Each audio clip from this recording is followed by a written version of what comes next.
کرتے ہیں، ان کی عزت کرتے ہیں، ان کے پیچھے چلتے ہیں، ان کی عزت کو اپنے اوپر واجب سمجھتے ہیں. لیکن افسوس سے کہنا پڑتا ہے کہ میرے اوپر بھی الزام تراشی کی گئی، میرے کردار پر بھی شک کیا گیا. میں جرگہ میں فریق بن کر نہیں آیا، کسی کی طرفداری کے لیے نہیں آیا.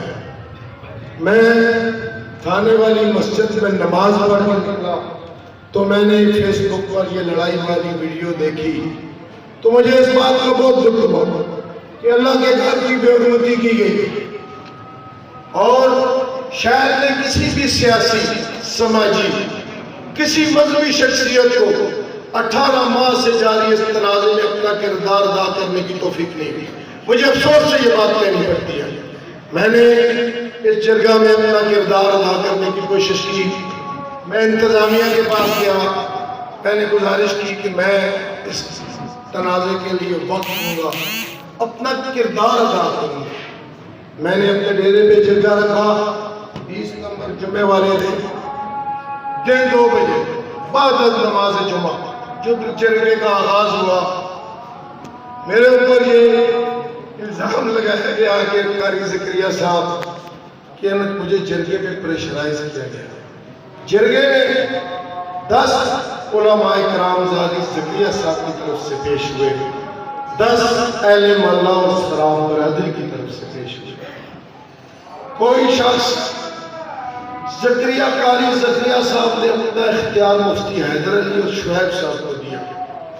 جرگے میں کوئی بھی شخص قاری زکریا صاحب سے مخاطب نہیں ہوا. جو بات کی مفتی حیدر علی صاحب نے کی، شعیب نے کی، انہوں نے کہا میرا اختیار یہ ان کے پاس ہے. بات شروع ہو گئی. 3-4 ہم نے 3 نمازیں ڈیرے میں ادا کی. بار بار اپنا موقف زکریا صاحب تبدیل کرتے ہوئے بار میری یقین مسئلہ کوشش کی کہ ہم کسی اپنی نتیجے پر پہنچے، اس کو اپنے منطقی انجام تک پہنچائیں.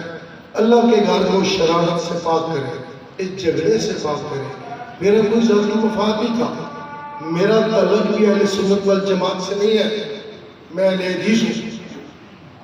میں تو مجبوری کی عالم میں جب میں نے دیکھا کہ کوئی شخص نہیں ہے شہر میں جو اس جھگڑے کے خاتمے کے لیے اپنا کردار ادا کرے، میں اس میں شامل ہوا. 11 گھنٹے مسلسل دن 2 بجے سے لے کے رات 1:35 تک مطالبات پیش کیے گئے. 7 مطالبات آئے. مولانا زکریا صاحب کی طرف سے مفتی حیدر علی صاحب نے پیش کیے، شعیب صاحب نے پیش کیے. ان کا مسلسل ٹیلی فون پر بھی رابطہ تھا. اللہ جانتا ہے وہ کس سے مشاورت لے رہے تھے. لیکن 7 میں سے 6 نکات میں مولانا زکریا صاحب نے ایک بات کہی کہ صرف اور صرف میں ہی لازمی ملزوم ہوں. تا حیات ہم ہی، صدارت بھی ہماری، سیکرٹری جنرل چیف بھی ہماری، امامت بھی ہماری.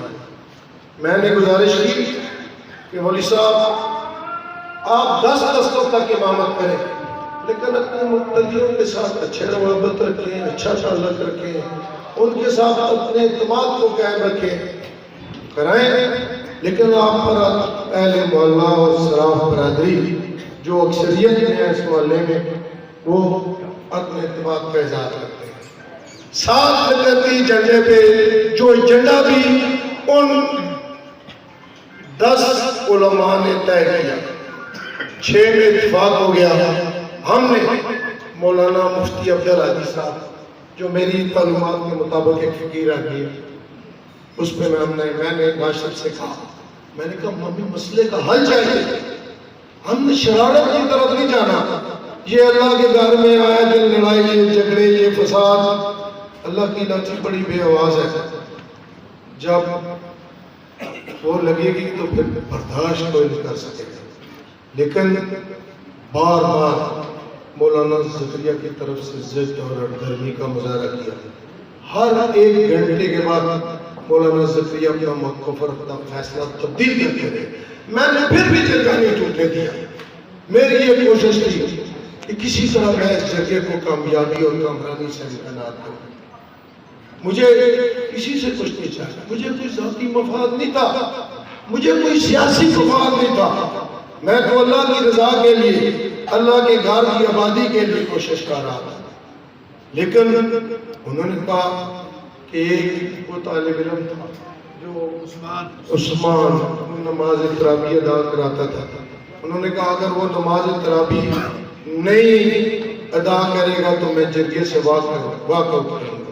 مفتی اطہر علی نے اس کی مخالفت کی، ان کے اپنے شرکاء نے اس کی مخالفت کی کہ یہ ممکن نہیں ہے، اس نے عدالت میں کیس دائر کر رکھے ہیں، اس نے تھانوں کچہریوں میں درخواستیں دے رکھی ہیں، یہ ممکن نہیں ہے۔ جب ان کے پاس کوئی اپنا موقف جو ہے وہ مضبوط موقف نہیں پیش کر سکے، مجبور ہو گئے، میں نے یقین جانا اتنی لچک دکھائی، اتنا نرم رویہ بنایا، میں تو کسی کو، میں نے دونوں پارٹیوں کو آمنے سامنے بٹھا کر میں نے کہا میری کوئی رائے نہیں ہے، فیصلہ آپ لوگوں نے کرنا ہے، آپ لوگ فیصلہ کریں، جو مطالبات دونوں طرف سے ہیں وہ آپ خود ایک دوسرے کو بتائیں۔ ہاں اگر کسی جگہ کا معاملہ اٹک جاتا ہے، رک جاتا ہے، تو میں اپنا کردار ضرور ادا کروں گا، لیکن افسوس سے کہنے پڑتا ہے کہ انہوں نے کہا جو ادھر نیچے کی خانہ والے قبرستان کے پاس جو مدرسہ ہے، کہ باتیں میں بھی بہت کرنی آتی ہیں، ایسے بھی گلا نہ کٹیا کرنے، سمجھ رہی ہیں۔ انہوں نے کہا علماء کے بارے میں کہا وہ گندے انڈے، یہ زبان کسی عالم دین کی ہو سکتی ہے، یہ کسی مفتی قاری کی زبان ہو سکتی ہے کہ ایک عالم دین کے بارے میں کہتا ہے۔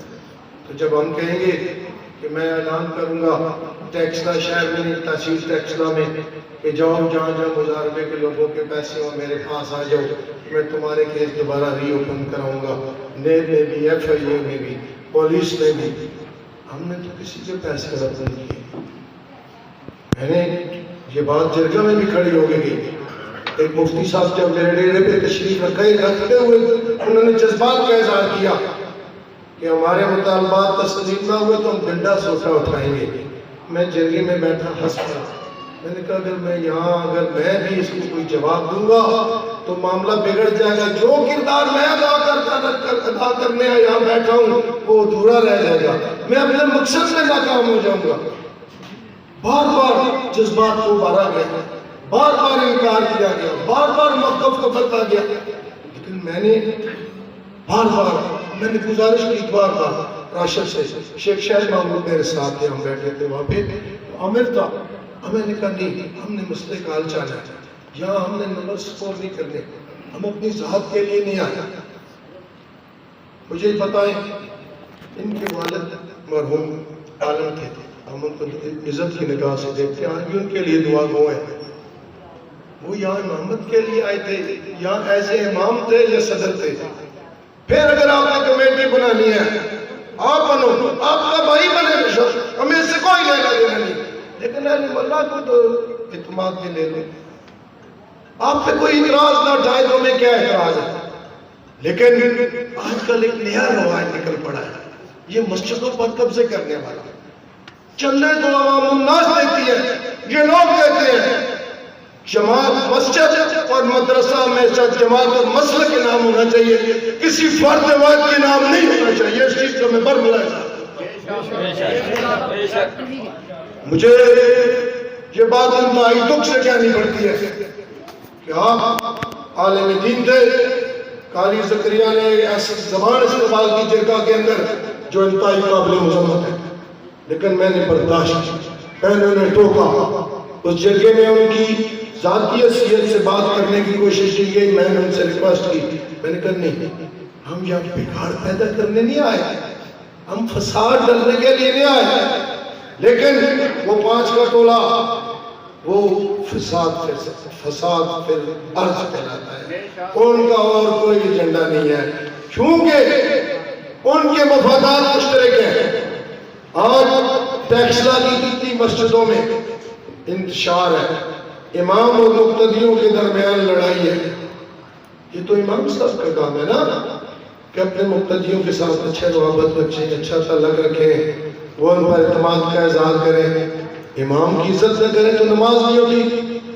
میرے مسجد میں بھی ایسے معاملات ہوئے، کسی نے بات سنی، میں نے تمام معاملات کو ہینڈل کیا۔ آج عیدگاہ محلے میں ہماری 100 عورتیں درس قرآن سن رہی ہیں، پڑھ رہی ہیں، حفظ ہو رہا ہے، بچیاں حفظ کر رہی ہیں، 100 کے قریب بچیاں حفظ کر رہی ہیں، ناظرہ قرآن پڑھایا جا رہا ہے۔ میں بھی الحمدللہ اپنے مسلک کے کہ میں یہاں کسی ذاتی مفاد کے لیے نہیں آیا، میں تو اس مسئلے کے حل کے لیے آیا، لیکن انہوں نے مجھے بھی متنازع بنانے کی کوشش کی۔ جب میں ان کی ذات پر بات کروں گا تو انہیں منہ چھپانے کے ٹیکسلا میں جب گزریں گے تو گاڑی منہ کے اوپر رومال رکھ کے گزریں گے۔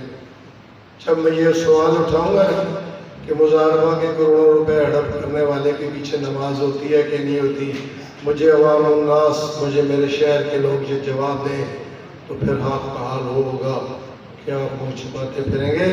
اپنی زبان کو لگام دیں۔ ہم آج بھی بانٹ کے بات کرنا چاہتے ہیں، جتنا مرضی ہے جھگڑا لمبا ہو جائے، سالوں پر چلا جائے، بات پھر بھی بیٹھ کے ہو۔ ایسی بات کیوں کرتے ہیں جس سے کسی کی دل آزاری ہو؟ ایسی بات کیوں کرتے ہیں کہ لوگ آپ کو جواب دینے پر مجبور ہو جائیں؟ لیکن ایک بات میں آپ کی گوش گزار کر دینا چاہتا ہوں کہ آج کے بعد کسی مسجد میں انہوں نے کہیں تنازع کھڑا کیا، اگر یہ حق پر نہ ہوئے تو میں مقتدیوں کے ساتھ اس مسجد میں کھڑا ہوں گا، اس عدالت میں بھی کھڑا ہوں گا، اس تھانے میں بھی کھڑا ہوں گا، میں اپنا کردار ادا کروں گا۔ لیکن میں آج یہ بات آپ کے سامنے بالکل اس کا اظہار کرتا ہوں کہ میں کسی کو مسجد اور مدرسے پر قبضہ نہیں کرنے دوں گا۔ ہاں، اگر آپ نے اپنے ذاتی کاروبار سے، اپنے ذاتی پیسوں سے مدرسہ تعمیر کیا تو اپنے نام کروائیں۔ عوام الناس کے پیسوں سے بننے والا مدرسہ جماعت اور مسلک کے نام ہوگا، اور اس کے لیے مجھے کہیں بھی جانا پڑا تو میں جاؤں گا۔ میں آج بھی انتظامیہ کو اپنا تحریری فیصلہ، علماء یہاں کی یہاں تشریف رکھتے ہیں، میری اگر کوئی بات بری لگے تو میں معذرت خواہوں گا، میری کوئی بات بری